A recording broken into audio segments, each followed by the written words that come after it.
의 일입니다. 미국의 버지니아에 남북 전쟁이 한창 치열할 때에 그 버지니아 스파트 실바니아라는 곳에 남북군이 이렇게 대치를 하게 되었습니다.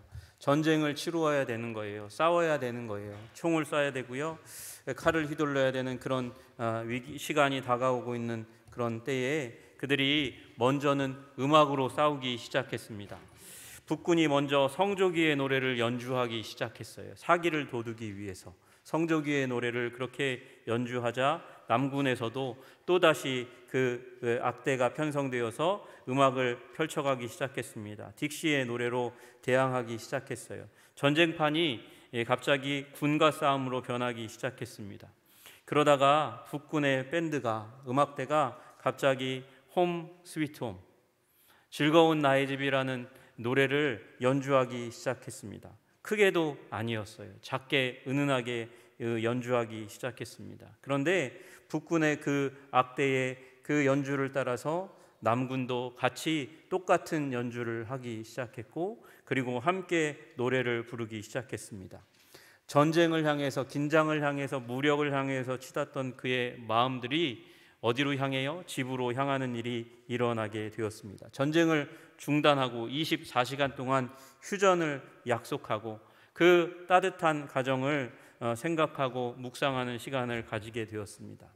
여러분, 가정이 모두가 다 따뜻한 가정, 상처 없고 문제 없는 가정이 분명히 아니었을 것이 틀림이 없음에도 불구하고 그들 마음 가운데는 가정에 대한 따뜻함이, 이상이, 꿈이 담겨져 있었고, 그 가정의 품 안에 안기는 꿈을 다시 한번 꾸게 되니까 그 전쟁, 치열한 자리 가운데서도 화해와 평화가 싹트는 것을 보게 되는 것이지요.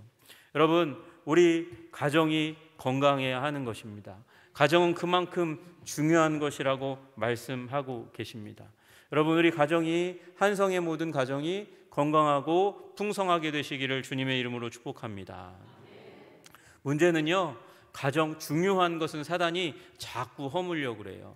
이단도 보니까 기독교의 중요한 단어, 개념들을 다 흔들어 놓으려고 그렇게 애쓰고 힘쓰는 걸 보거든요.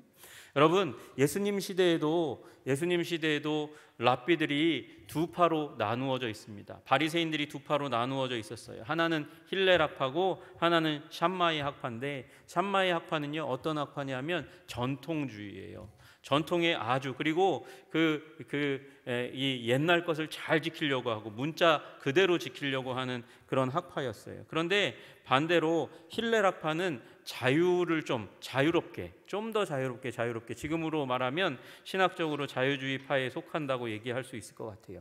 그들은요, 그래서 심지어 개방적인 이혼관을 가지고 있었어요. 언제든지 이유만 합당하다고 하면 아내와 이혼할 수 있다고 여겼다는 거예요.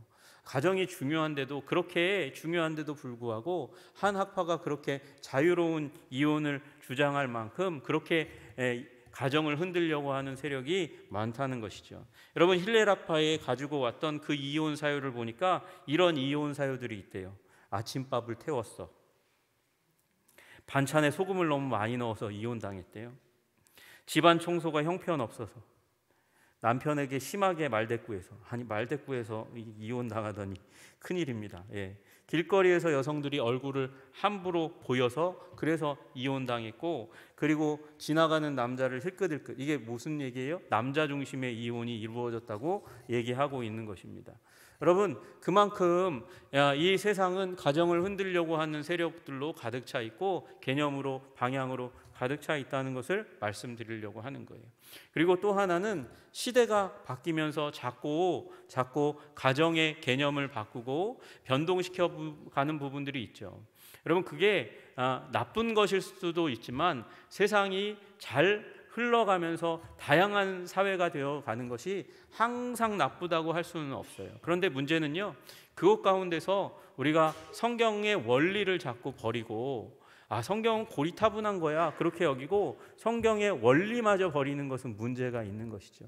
여러분, 제가 지금 이제 복이 있는 가정에 대해서 말씀드릴 텐데 2, 3절의 내용을 보면 아, 이거 옛날 가정 얘기지. 밖에 나가서 일하는 건 남자밖에 없는 것으로 이렇게 그려져 있고 여자는 안방 차지하고 살림 잘하도록 그렇게 쓰여져 있네. 아이고, 이거 옛날 얘기지. 지금으로는 맞지 않지. 여러분, 그러나 여러분, 이 시편 128편은 고대의 이스라엘의 그 문화적인 배경 가운데서 탄생한 시편, 그 가운데 쓰여진 시편이에요. 그러나 여러분, 여기에 담겨져 있는 원리를 다 끄집어내 가지고 오늘의 가정 가운데도 적용할 수 있는 줄로 믿으시기를 주님의 이름으로 축복합니다. 여러분, 성경의 문화는요, 저 위에 온 세상을 초월해서 저 위에 뚝 떨어져 있어가지고 세상의 모든 문화가 쫓아갈 수 없는 문화, 그러면 다다를 수 없는 거죠. 이룰 수 없는 거죠. 그런데 이 성경적인 가정의 진리는 그렇지 않고 모든 문화 안에 꼽힐 수 있는 거예요. 그래서 우리가 하나님 나라를 구하고 바라고 소망하는 거 아니겠어요? 그래서 가정에 대해서도 사회에 대해서도 우리 각각의 신앙인의 모습에 대해서도 하나님께서 우리에게 주신 이상적인 모습이 있어요. 그걸 우리는 초문화적인 진리라고 불러요. 모든 문화를 초월해서 진리가 되는 문화가 있어요. 그게 하나님의 문화, 천국의 문화, 하나님 나라의 문화예요. 그리고 가정도 그 원리대로 살면, 그 원리를 지향하고 바라고 구하고 소망하면 하나님께서 그것을 선물로 우리 가정 가운데 허락해 주실 줄로 믿으시기를 주님의 이름으로 축복합니다. 여러분, 이 시편 128편, 이 복된 가정을 열기 위해서 하나님께서 먼저 시작하는 언어는 복의 언어입니다. 1절을 보시면 여호와를 경외하며 이렇게 시작되고 있지만 원래 히브리어는 이렇게 시작되지 않고요. 여러분, 마지막 부분에 있는 그 구절이 먼저 나와요. 그게 뭐예요? 복이 있도다. 복이 있도다. 여기 아쉐레라는 말로 먼저 시작합니다. 아쉐레, 복이 있을지어다. 우리 모든 가정에 복이 있을지어다. 아멘. 여러분, 복이 우리 가정 가운데 있기를 원하며 하나님께서 먼저 제사장의 입술을 통해서 선포하는 거예요. 복이 있을지어다. 여러분, 어떤 복이, 그 복이, 하나님께서 주시는 복이 어떤 자에게 임하냐? 첫째, 하나님을 경외하는 자에게 임하고, 둘째, 그 하나님의 도를 행하는 자에게 임한다. 여러분, 사실은 이걸 구분해서 개념적으로 설명하지만 하나인 거죠. 하나님. 어떻게 하나님을 경외하는 자가 그 도를 쫓지 않을 수 있겠어요? 그 도를 쫓는 자가 어떻게 하나님을 경외하지 않는 자가 그렇게 쫓아갈 수 있겠습니까? 하나입니다. 하나님을 경외하고 하나님의 길을 쫓아 살아가시는 여러분과 제가 되기를 주님의 이름으로 축복합니다. 여러분, 하나님을 경외한다는 말을 영어로 보면 fear God이라고 되어 있어요. fear God. fear는 무서워하다거든요. 무서워하다. 직역하면 무서워하다예요. 여러분, 근데 공포 영화에서처럼 그 공포를 주는 어떤 대상을 향해서 무서움을 갖는 그 fear가 아니고 존경과 사랑을 담는 두려움이 같이 있으라는 거예요. 여러분, 우리 하나님은 정말 좋으신 하나님이신 줄로 믿으시기를 주님의 이름으로 축복합니다. 여러분, 그래가지고 기독교에서 이건 꼭 믿어야 돼라고 얘기하는 부분이 뭐예요? 사도신경이잖아요. 그리고 이렇게 기도해야 돼, 주기도문이잖아요. 그 첫 시작이 뭘로 시작하죠? 아버지로 시작해요. 아버지. 하나님은 너무도 좋으신 아버지, 그 아버지께서 우리에게 복을 주시기를 원하세요. 아버지는 먼 분이에요? 가까운 분이에요? 가까운 분이에요. 그런데 왜 하나님께서 여기 경외하라고, 두려워하면서도 존경하고 사랑하라고 말씀하시냐면 선을 잘 지키라고 얘기하는 거예요. 넘어가야 될 선을 넘어가면 그 복을 누리지 못한다고 이야기하는 거죠. 여러분, 우리 이 세상 살아가면서도 부모님들이 있는데 부모님을 대할 때 그 선을 넘어가면 뭐라고 불러요? 폐륜이라고 부르죠. 그러면 그 가정 망가지기 시작하는 거예요. 여러분, 부모님 불만이 있어도 그 마음에 아쉬움이 있어도 존경하시기를 주님의 이름으로 축복합니다. 그리고 하나님을 경외하는 삶, 선을 잘 지켜서 주님을 존귀하고 귀하고 사랑의 대상으로 삼고 가까이 가시려 하되 잘 그분과의 관계를 잘 지켜 소중하게 잘 지키시는 여러분과 제가 되기를 주님의 이름으로 축복합니다. 그리고 그 길을 걸어가는 거예요. 하나님이 우리에게 주신 그 길을 걸어가는 거예요. 여러분, 구약의 사람들은 무엇이 하나님의 길이 가장 본질적인 길이라고 여겼냐면 모세오경, 토라, 이게 하나님의 가장 본질적인 길이라고 여겼어요. 그 길대로 따라가야 복을 얻는다고 생각했어요. 여러분, 하나님을 인격적으로 만나시고 사랑하시고 그리고 주님께서 원하시는 그 길을 한 걸음 한 걸음 쫓아 나아가시는 여러분과 제가 되기를 주님의 이름으로 축복합니다. 그 복을 주는 가정의 모습이 2절과 3절에 그 경외하고 그 길을 걷는 가정이 받을 복을 2절과 3절에 이렇게 그림으로 그려가고 있거든요. 여러분 잘 보세요. 어떤 그림인가 보니까 2절에 내가 내 손이 수고한 대로 먹을 것이라, 내가 복되고 형통하리로다, 이렇게 말씀하십니다. 여러분, 복되고 형통하게 되는 길이 있는데 보니까 손으로 수고하는 거예요. 손으로 수고하고 수고한 대로 먹는 것, 그것이 복된 것이라고 말씀하고 계십니다. 여러분, 요걸 조금 더 반대로 생각하면, 여러분, 손으로 수고했는데 먹지 못하는 사람이 있다는 것이죠. 손으로 수고했는데도 불구하고 먹지 못하는 사람이 생겨난다는 거예요. 여러분, 이게 저주라고 얘기하는 것입니다. 이게 문제라고 이야기하는 것이에요. 이 일을 한 대로 받지 못하고 일을 한 대로 누리지 못하는 게, 그게 문제라는 거예요. 여러분, 레위기 26장 16절에 보니까 그렇게 말씀하세요. 하나님께서 하나님의 계명을 쫓지 못한 사람들에게 주는 하나님의 징계가 있는데 이런 것이라는 거예요. 내가 이같이 너희에게 행하리니 곧 내가 너희에게 놀라운 재앙을 내려 너희가 파종한 것은 헛되리니 너희의 대적이 그것을 먹을 것이며, 파종을 내가 했는데 내가 못 먹고 적이, 내가 미워하는 사람이 그걸 먹는다는 거예요. 너희가 너희의 대적에게 패할 것이요 싸워서 진대요. 너희를 미워하는 자가 너희를 다스릴 것이며 너희는 쫓는 자가 없어도 도망하리라. 여러분, 너희는 쫓는 자가 없는데 도망하는 마음을 가지고 살아가는 거, 여러분, 마음이 쫓기는 거죠. 도망하는 사람이 없는데 공황과 공포와 질림 가운데 살아가는 거예요. 여러분, 이게 징계받은 자의 그 형벌이라고 말씀하고 계신 거예요. 신명기 28장 30절에도 31절에도 그렇게 말씀하세요. 집을 건축하였으나 거기에 거주하지 못할 것이요, 포도원을 심었으나 내가 그 열매를 따지 못할 것이며, 내 소를 내 목전에서 잡았으나 내가 먹지 못할 것이며, 내 나귀를 내 목전에서 빼앗겨도 도로 찾지 못할 것이며, 내 양을 원수에게 빼앗길 것이나 너를 도와줄 자가 없을 것이며. 여러분, 하나님을 경외하지 않는 자는 결국 이런 문제 가운데, 이런 어려움 가운데 들어간다고 말씀하시고, 하나님께서 허락하시는 가정의 은총이 내 손으로 수고한 것을 거두는 것이라고 말씀하시니, 이 은혜가 여러분의 가정 가운데 있기를 주님의 이름으로 축복합니다. 수고한 대로 열매 맺고 결실하고 보상을 받는 그 자리 가운데 충만히 들어가시는 여러분 되시기를 주님의 이름으로 축복합니다. 그것이 복된 것이고 형통한 것이라고 말씀하시는 거예요. 여러분, 그러면 이게 전제가 있잖아요. 수고할 곳이 있는 거니까 일터가 있는 거예요. 일터가 없는 것은 어려운 것이죠. 문제가 있는 것이죠. 여러분, 이 12년의 교육과정, 우리나라의 교육과정이 있어요. 유치원은 안 친다 하더라도 초등학교 6년, 중학교 3년, 고등학교 3년, 그런데 그걸 마치고서 이 땅 가운데서 밥숟갈 들며 살아가기를 내가 수고한 대로 얻기가 참 힘들어요. 그래서 대학을 가요. 대학을 갔는데도 불구하고 그러고 나서도 직장이 없는 이 문제, 여러분, 이 문제 가운데서 우리 하나님께서 우리에게 일터를 주시기를 주님의 이름으로 축복합니다. 우리의 자녀들에게 일할 자리를 허락해 주시기를 주님의 이름으로 축복합니다. 여러분, 수고한다는 것도 은총이죠. 수고, 이 일을 해서 땀을 흘리는 것, 그것도 수고예요. 여러분, 이 수고하려면 뭐가 전제돼야 되죠? 건강이 있어야 되는 거예요. 건강이 없으면 땀을 흘리고 싶어도 땀을 흘리지 못합니다. 몸을 움직이지 못합니다. 걷지도 못합니다. 그러니 여러분, 여기 수고하려면 건강이 회복되어야 되는 거예요. 건강이, 하나님께서 주시는 건강이 있어야 되는 것이죠. 여러분, 이 건강이 회복되기를 우리 모든 한성의 백성 구성원 모두에게 하나님께서 건강을 회복시켜 주시는 은총이 임하시기를 주님의 이름으로 축복합니다. 여러분, 그 자리 가운데 들어가시기를 바랍니다. 그게 은총이에요. 여러분, 일할 게 있는 게 은총이고 일할 건강이 있는 게 은총이라는 것이죠.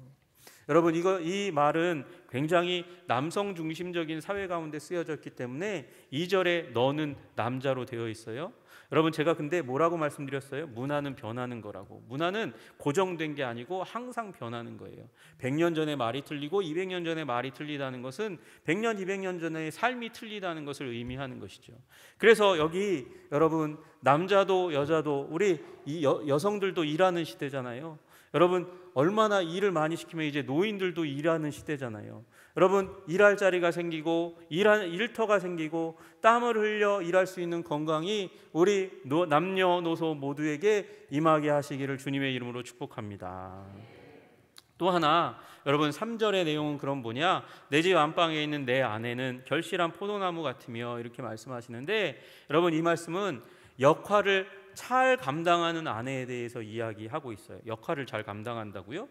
여기 이 말을 딱 들으면 아이고 내 집 안방에 있는 내 아내는 결실한 포도나무 같으며 이렇게 얘기하는 거 보니까 안방만 잘 지키는 아내, 그래서 아기 순풍순풍 잘 낳는 아내, 이것만 그리고 있는 것 같은데, 여러분 그게 그렇게 단편적으로 읽으면 그렇게 보일 수 있어요.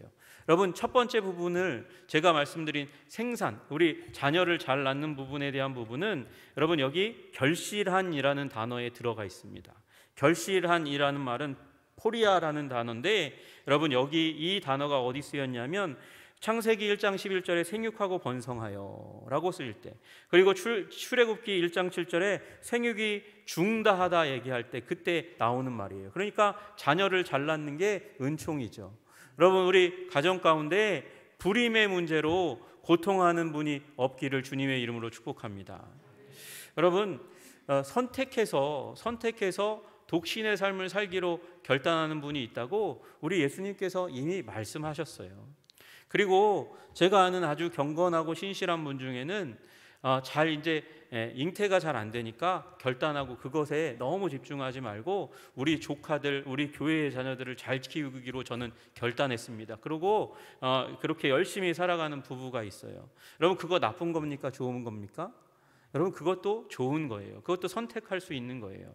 그런데 문제는 여기 말씀하시는 건 생산해야 하는 가정이 생산을 못할 때에 문제가 있다고 이야기하고, 그것에 대해서 결실하는 능력을 내가 너희들에게 더해주겠다고 말씀하시는 주님의 음성 들으시기를 주님의 이름으로 축복합니다. 불임으로 고생하시는 가정이 있다면, 그런 자녀의 가정이 있다면 기도 부탁하세요. 부끄럽게 여기지 마시고 기도 부탁하세요.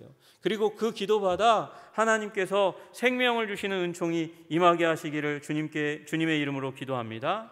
아멘. 결실한.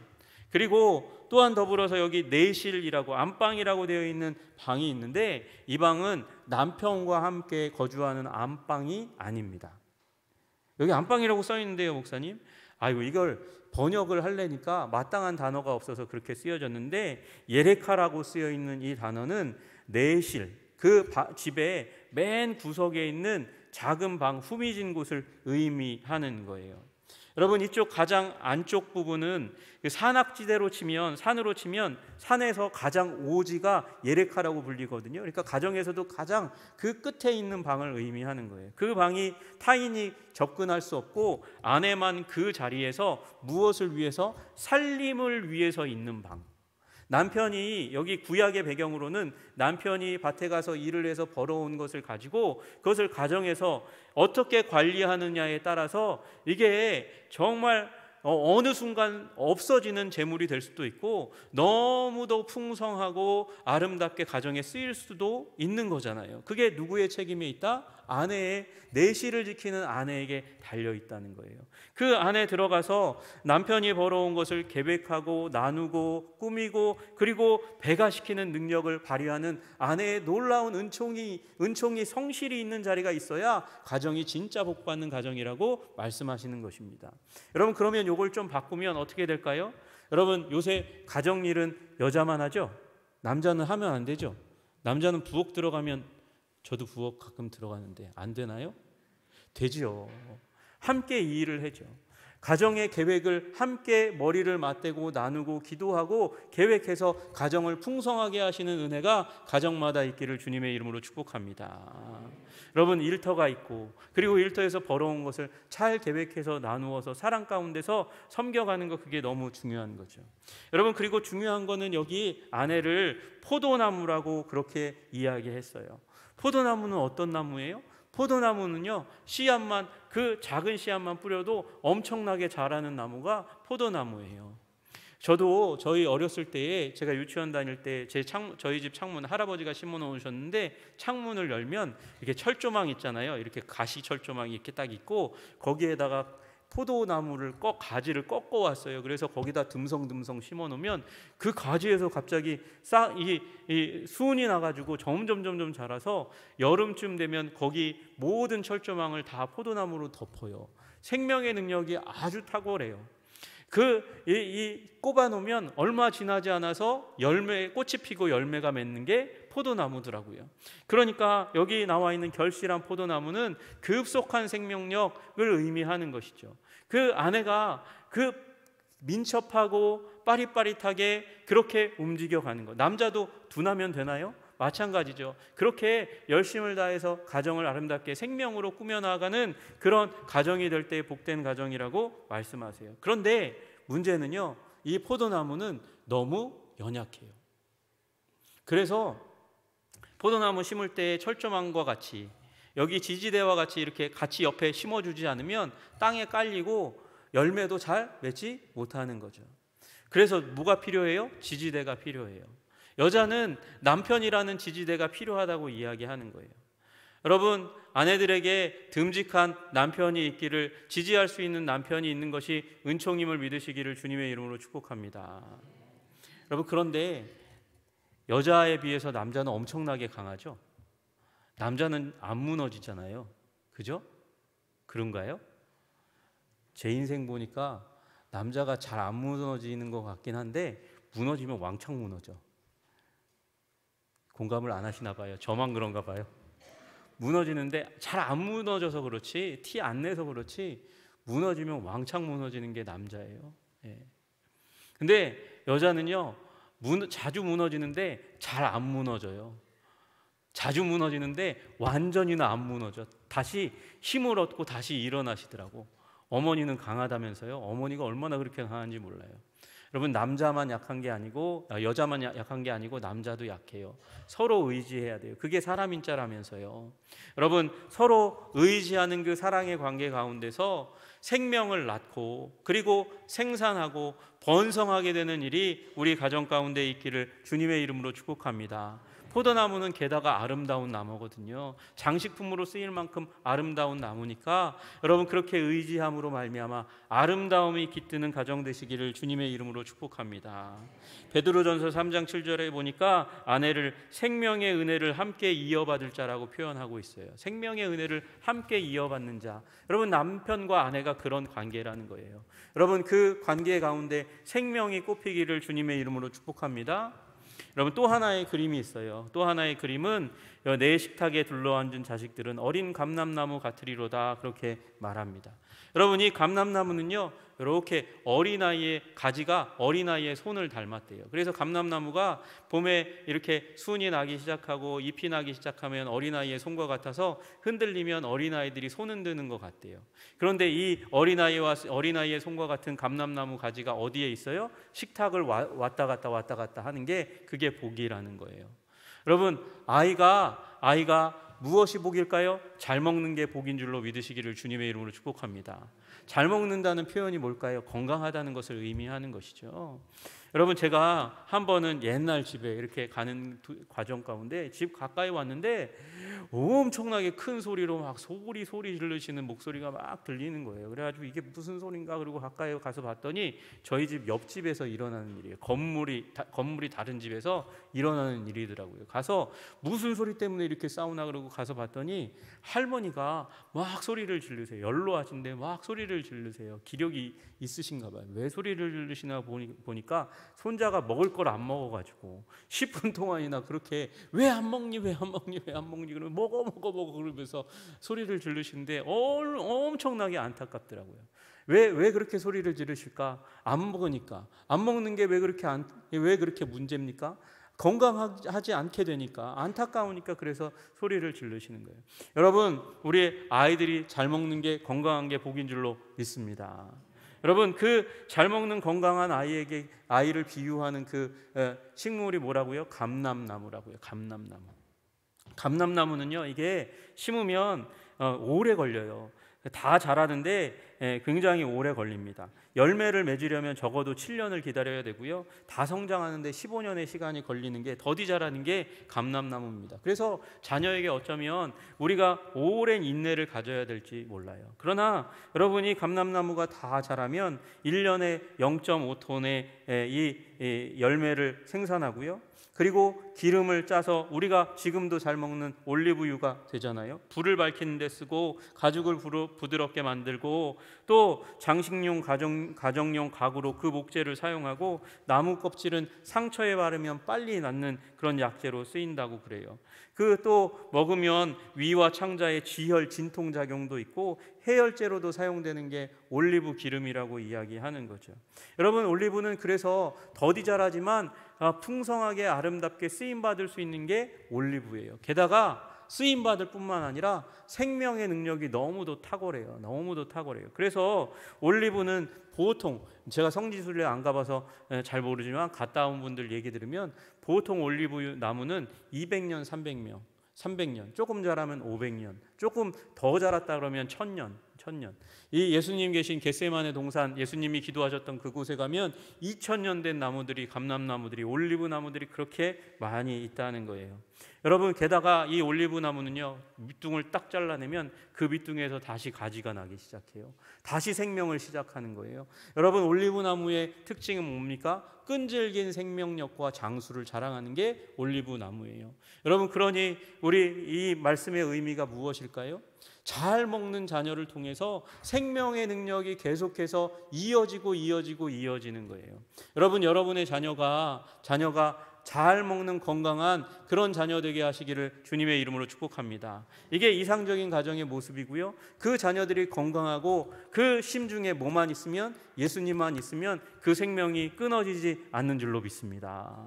하나님께서 그 생명을 지키시고 보호하여 주셔서 끊어질 듯하면 다시 회복되고 끊어질 듯하면 다시 회복되는 놀라운 자녀의 생명력을 주님께서 허락하시는 것이 복인 줄 믿고 그 복을 구하시는 여러분 되시기를 주님의 이름으로 축복합니다.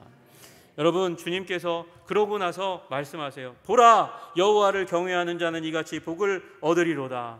이게 제사장의 선포의 시작이에요. 이 그림을 그려주고 보라, 여호와를 경외하는 자는 이같이 복을 얻으리로다, 이렇게 말씀하시는 거예요. 여러분, 하나님의 말씀은 말로 끝나는 게 아니에요. 여러분, 말 듣고 그 말이 권세가 있거든요. 사실 그 권세를 누리려면 TV 보시면 되지. TV 보면 틀어놓으면 맨날 얘기 계속 나오잖아요.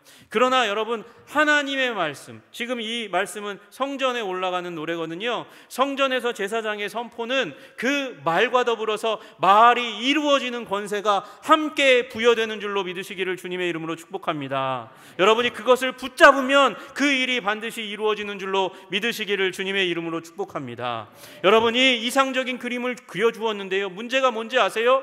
여러분, 그런데도 불구하고, 하나님께 충성했는데도 불구하고, 성실했는데도 불구하고 자녀가 죽고 남편이, 아내가 그 생명을 달리하는 일들이 실제로 일어난다는 거예요. 그게 어디 일어났습니까? 욥에게 일어난 일이잖아요. 욥의 아내는 떠나갔고요, 자기는 병들었고요, 자녀들은 다 죽임을 당했습니다. 여러분, 믿는 자, 충성된 자도 환난을 당하고 어려움을 당합니다. 여러분, 어려움과 환난을 당하지 않는다는 말이 아니에요.